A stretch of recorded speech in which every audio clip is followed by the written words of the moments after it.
Hi friends, we're going to follow up today on how to write powerful personal narratives. And I know we've talked a little bit up until this point, and today we're going to put it all together and we're going to use what you've learned to this point about crafting powerful personal narratives, and you're going to use it to identify in a mentor text. And remember, we talked about mentor text was when we take an author who has done a really good job of creating a powerful personal narrative and we take a look at it and we study it. Because remember, you would not look at TikTok and automatically know how to do an amazing TikTok dance on your own. You might look at it and study it a little bit and then try it, then go back and study it again, and then try to figure it out a little bit more before you would even come anywhere close to uploading it to TikTok. Writing is the same way. We kind of don't branch out on our own and suddenly just start writing. If the only thing I had ever read was Dr. Seuss, I might think that the only way to write a personal narrative was for it to sound like a Dr. Seuss book.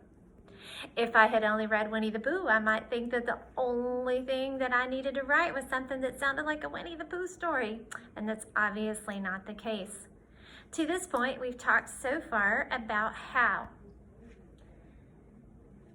we write powerful personal narratives. Well, we help the reader picture the episode in their mind by adding details, description, dialogue. Remember that we focus in on one episode. You wouldn't go to your friend and tell them an amazingly great story about a week-long trip to Disney World.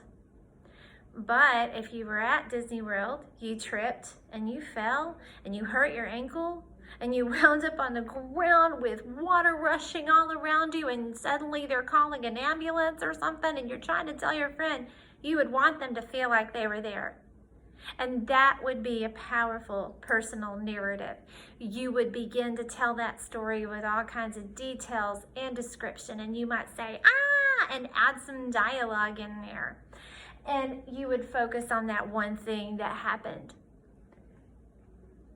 So you would think about how to start your story, and it would have to have a really good hook. It wouldn't start with something like, one day I was at this thing and once upon a time, or anything like that. You would say, I screamed. I looked down at my leg. It didn't look right. And that might be a way you would hook your reader, but you're going to want to hook your reader. You're going to want to hook them in. Well, so many of the mentor texts that we have been looking at have these examples.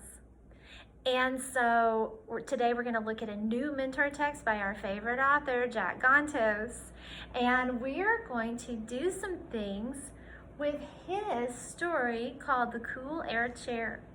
We're going to highlight some things that Jack Gontos did right. Why are we looking at that? Are we going to automatically become an amazing writer like Jack Gontos this week when we write our personal narrative? Probably not. I'm not. But what we are going to do is study. We're going to study what he does and how he does it so well. So what we're going to do that is we are going to, if you will take a look over here, we're going to highlight some features of his personal narrative. So you're going to pull up this story, The Cool Air Chair, on your Chromebooks, and you are going to highlight the features of this personal narrative. Now, when you see elaboration, which is when he uses dialogue, description, actions, thinking, and develops his characters, you'll highlight that in blue. You'll highlight craft, where he helps you picture setting, characters, and events by using exact details at the parts of the story that matter the absolute most. You're going to highlight that in red. You're going to highlight in yellow structure when he hooks the reader at the beginning.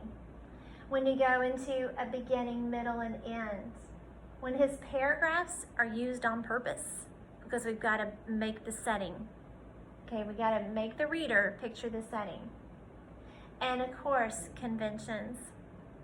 Because I don't want you to spend all of your time creating the most amazing personal narrative and then wind up somebody not being able to really read it and get as much of it out of as they need to. So conventions are going to be important. Okay, friends, we're going to scroll up here in just a minute and take a look at this story. You're going to highlight this using these directions, using your Google Docs assignment, and remember to submit. Thank you.